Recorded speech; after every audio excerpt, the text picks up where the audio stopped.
On the evening of the 26th of January 1945, in a German prisoner of war camp in the middle of Germany, an announcement came over the loudspeakers, and every American who heard it understood exactly what it meant. At roll call the next morning, the Germans said only the Jewish soldiers were to report, nothing else, just the Jews, separated out, standing alone. In the winter of 1945, with the camps of Eastern Europe already doing what they had been built to do, there was no innocent reason for an order like that, and the men in those barracks knew it. The senior American in the camp was a 25-year-old master sergeant from Tennessee. That night, he sent a different order down the barracks, and in the morning, when the Germans came for the Jews, every single American in the camp was standing outside in the snow. The camp was Stalag IXA, near a town called Ziegenhain, and the sergeant was Roddie Edmonds of Knoxville, Tennessee. He was the highest-ranking American non-commissioned officer in the camp, which made him responsible, in the strange formal way of prisoner-of-war camps, for the welfare of 1,275 American prisoners. Somewhere around 200 of those men were Jewish. Edmonds knew who they were. The Germans did not. Not for certain, not by name, which is precisely why they had issued the order. They needed the Jews to identify themselves, and the only man who could have handed them over was Roddie Edmonds.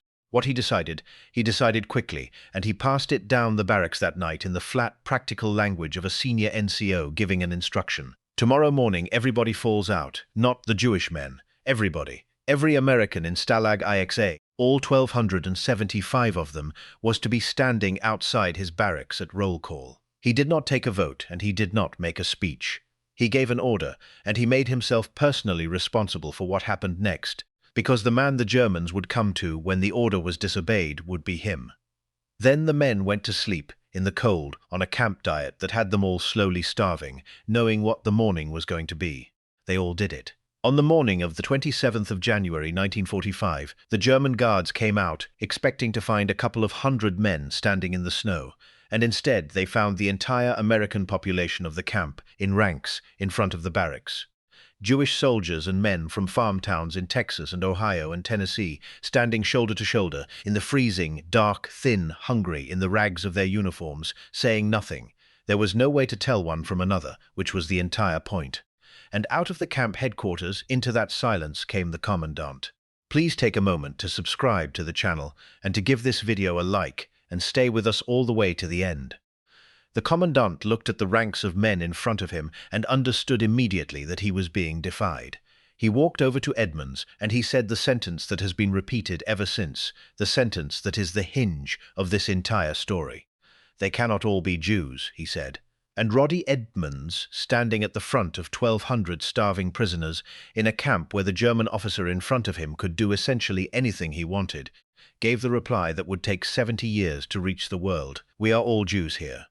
What the German did was draw his pistol. He put it against Roddie Edmonds's forehead. The accounts agree on this, from the men who were standing near enough to see it, and he told him he had one last chance. Order the Jews to step forward, or be shot where he stood. And here is the detail that the survivors could never quite get over, the thing they were still describing decades later. Edmonds did not flinch. One of the Jewish soldiers standing close by, a young man named Paul Stern, said afterward that Edmonds was completely calm, even with a gun to his head, and that it was amazing to him still, all those years later. Stern had studied German at college and had never let his captors know it, which meant he understood more of that moment than the Germans realized. And then Roddie Edmonds answered him. He did not plead, and he did not argue about the war. He gave the German officer two facts. The first was the law. Under the Geneva Convention, he said, "We are required to give you our name, our rank, and our serial number, and nothing else." And the second was a prediction.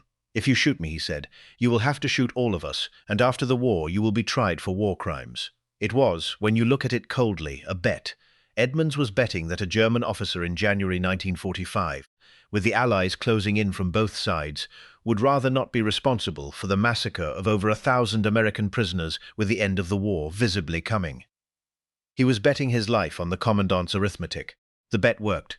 The commandant stood there, by one account gone pale and shaking with rage, and then he lowered the pistol, turned, and walked away. That was it. No shots, no reprisal roll call, no selection. The order was simply not carried out, and the men were dismissed back to back to their barracks, and roughly 200 Jewish American soldiers went on living because, for something like 90 seconds, a sergeant from Knoxville had refused to move. Some accounts put the number saved as high as 200 or 300. Whatever the exact figure, every one of those men had been, that morning, a name on a list that the Nazi state intended to act on, and then, because of one man, they were not. What happened afterward was 2 more months of captivity, and they were not easy months. Stalag XA in the last winter of the war was a hungry, freezing, overcrowded place. The men lived on a starvation ration. The survivors described a single loaf of bread split among 10 men, and one of them said simply that you went to bed hungry, you woke up hungry, you were hungry forever. Men lost 40, 50, 60 pounds in a matter of weeks. And through all of it, Edmonds went on doing the job he had been doing since the day he arrived. Standing between his men and the camp administration, arguing for them, organizing them, and refusing to let the Germans deal with his prisoners as individuals rather than as a body of American soldiers with a sergeant in front of them. He defied them again at the end. As the Allied armies closed in, the Germans decided to evacuate the camp and march the prisoners away, the kind of forced march in the final weeks of the war that killed a great many Allied prisoners across Germany. Edmonds understood that staying put was survival and marching was not, so the Americans, on his lead, simply refused to cooperate. Ordered out, they would break ranks and run back into the barracks. Ordered out again, they went back in again, hour after hour of it. And eventually, remarkably, the Germans gave up and left the Americans where they were. On the 30th of March, 1945, the American 6th Armored Division reached Ziegenhain and Stalag XA was liberated. The men who walked out of that camp, the Jewish ones and all the others, went home to the United States, to their families and their careers and their ordinary American lives. Lester Tanner became a prominent lawyer in New York. Paul Stern lived a long life. They knew what had happened at that roll call, and they knew what they owed. But the war ended, and the men scattered across a continent, and as Tanner would put it decades later, they never really saw one another again. What Roddie Edmonds had done stayed with them privately for the rest of their lives. And Roddie Edmonds himself. He came home to Knoxville, he married and raised a family, and worked and went to church, and lived a completely ordinary American life for another 40 years, and he died in 1985 at the age of 65. And in all of that time, 4 decades, children, a whole life of conversations, he never told a single person what he had done in the snow at Stalag XA, not his wife, not his son, nobody. The story of Roddie Edmonds very nearly went into the ground with him, and the way it got out instead is, in its own quiet way, as remarkable as the thing it revealed. How this story came out is the part that ought to make anyone who cares about history sit up. If this is the kind of history you want kept alive, subscribe. Because stories like this one survive only when somebody goes looking. Roddie Edmonds had kept diaries during the war, small handwritten wartime journals, and after his death they passed to his son, Chris. And for years they were simply a father's papers. When Chris eventually sat down and read them properly, he found entries from the camp, a father he had never fully known, writing in the moment, in his own hand, from inside Stalag XA, and Chris Edmonds started to wonder what exactly his father had been doing there. He went looking for the men in the diaries. He searched the names, and one of those searches turned up an old newspaper article about a New York lawyer named Lester Tanner, in which Tanner said, in plain print, that he and a number of other Jewish soldiers owed their lives to a sergeant named Roddie Edmonds. Imagine reading that sentence about your own quiet father, decades after his funeral. Chris Edmonds began contacting the other survivors, one by one, and they told him what they had been carrying since 1945. The announcement, the morning in the snow, the commandant, the pistol, and the 6 words his father had said with the muzzle against his head. It could be proven, and it was. The survivors were willing to give formal testimony, and the story reached Yad Vashem, Israel's official memorial to the victims of the Holocaust, and the body that investigates and recognizes non-Jews who risked their lives to save Jews. Yad Vashem does not take such claims lightly. The standard of evidence is serious, and the testimony has to hold up. Roddie Edmonds's did. In 2015, 70 years after that roll call, and 30 years after his death, Master Sergeant Roddie Edmonds was named righteous among the nations, and of the more than 25,000 people from all over the world who have received that honor, he is the only American serviceman on the list. And that raises the question this story keeps circling. Why did Roddie Edmonds never say a word? Part of the answer is simply who he was. And part of it is what he had been through before he ever reached that camp, because Edmonds did not arrive at Stalag out of nowhere. He got there the hard way, through one of the worst defeats the United States Army suffered in the entire war. And to understand fully why the German order on the 26th of January was a death sentence, and why every man in that camp knew it, we have to step back and look at where those Americans had come from, and at what the Nazi state was doing right then to Jewish prisoners of war. Roddie Edmonds was born in August 1919 in Knoxville, Tennessee, and everyone called him Roddie. He was a South Knoxville boy, ordinary in every visible way, and by every account a decent and thoroughly unremarkable young man, a churchgoer with a dry sense of humor. He enlisted in the Army in 1941, before Pearl Harbor pulled the country in, and he turned out to be very good at soldiering. He rose fast, becoming one of the youngest master sergeants in the United States Army. He was assigned to the headquarters company of the 422nd Infantry Regiment, part of the 106th Infantry Division, and in the autumn of 1944, the 106th was sent to Europe and given what everyone believed was a quiet job. The quiet job was to hold a stretch of thinly manned front in the Ardennes Forest, a rest sector, a place to break in a green division. The 106th, brand new and untested, arrived there in early December 1944, and on the 16th of December, that quiet sector was the exact place where Hitler launched his last great offensive in the West, the attack the world would come to call the Battle of the Bulge. Two of the 106th Division's regiments, Edmonds is among them, were surrounded on a ridge called the Schnee Eifel and overwhelmed by an enemy that came at them in overwhelming force out of the fog. Thousands of Americans were captured, one of the largest mass surrenders in American history. Roddie Edmonds and well over 1,000 of his fellow soldiers went into German hands. What followed was a brutal introduction to captivity, a forced march of several days through bitter cold, and then the boxcars, and then a first camp, Stalag IXB at Bad Orb, a notoriously bad one. Before the non-commissioned officers, Edmonds among them, were moved on to Stalag IXA near Ziegenhain. He had been a prisoner for barely a month when the loudspeaker announcement came. He was hungry, cold, and freshly captured, in a camp run by the enemy in the enemy's own country, with no leverage of any kind. That is the position from which he made his decision, not from safety, not from strength, but from the very bottom of the war. And the danger was absolutely real. This is the part that has to be said plainly, without decoration. By January 1945, the Nazi state had spent years murdering the Jews of Europe, and its policy did not politely stop at the wire of a prisoner of war camp. On the Eastern Front, Jewish prisoners were separated out and sent to be killed.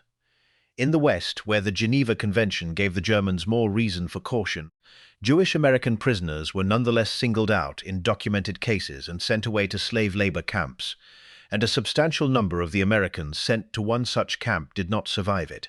That was the list Roddie Edmonds was being asked to write. Every man in the snow that morning understood that being identified was not a paperwork exercise. It was, for a real and documented number of men, a sentence. Knowing all that, go back to the morning of the 27th of January and look at it again. A 25-year-old sergeant, a month into captivity, starving, in a camp in the middle of Germany, with a pistol against his forehead, is told to write down the names of his Jewish soldiers or die. He knows what the names are for. He has no weapon, no authority the Germans are obliged to respect, and no way of knowing whether the officer in front of him will pull the trigger. And he says, "We are all Jews here." It was not a battlefield decision made in the adrenaline of combat. It was a slow, deliberate, considered choice, made the night before and held to in the morning, by a man who had every possible reason to look away. His country took a long time, but it got there. In January 2016, a ceremony was held at the Israeli embassy in Washington to mark his recognition by Yad Vashem, and the President of the United States attended. And then in our own time, on the 2nd of March, 2026, 81 years after that roll call, and 41 years after Roddie Edmonds' death, the Medal of Honor, the highest military decoration the United States has, was awarded to him posthumously at a ceremony at the White House. His son Chris, the pastor who had found the diaries and spent years piecing the story together, accepted the medal on his father's behalf. The following day, Master Sergeant Roddie Edmonds was inducted into the Hall of Heroes. Master Sergeant Roddie Edmonds of Knoxville, Tennessee, of the 422nd Infantry Regiment, 106th Infantry Division, was captured in the Battle of the Bulge, survived 4 months as a prisoner of the Third Reich, saved roughly 200 of his own men with one sentence, came home, said nothing about it for 40 years, and died in 1985. He is the only American serviceman ever named Righteous Among the Nations. He holds the Medal of Honor. And every one of those Jewish American soldiers went home, to careers and families and children and grandchildren who are alive today because a sergeant they mostly never saw again decided, on a freezing morning in Germany, that he was not going to hand anybody over. The Germans needed one thing from Roddie Edmonds, and it was not a battle. It was a list. All he had to do was point, and he would have been perfectly safe, and no court in the world would have called it a crime. Instead, he put every man in the camp between the Nazis and the names, including himself first in line with a pistol on him, is Don. The extraordinary thing is that he came home and never mentioned it, because as far as he was concerned, he had simply done his job. That is what the Medal of Honor is for. There is something worth sitting with in the fact that this story was lost for 70 years, and only came back because one son read his father's handwriting.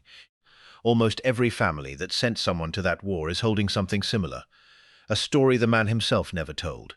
If your father, your grandfather, your great-grandfather, anyone in your family served in the 106th Division, or was a prisoner of war in Germany or anywhere else, or served in any branch in any role, leave their name and what they did in the comments below. Don't just leave the name. Tell us one thing about them. One thing they did or said, or one thing you remember. The people who never told their own stories deserve more than a footnote. They deserve to be remembered as people. Subscribe if you want the next story. There are more of them.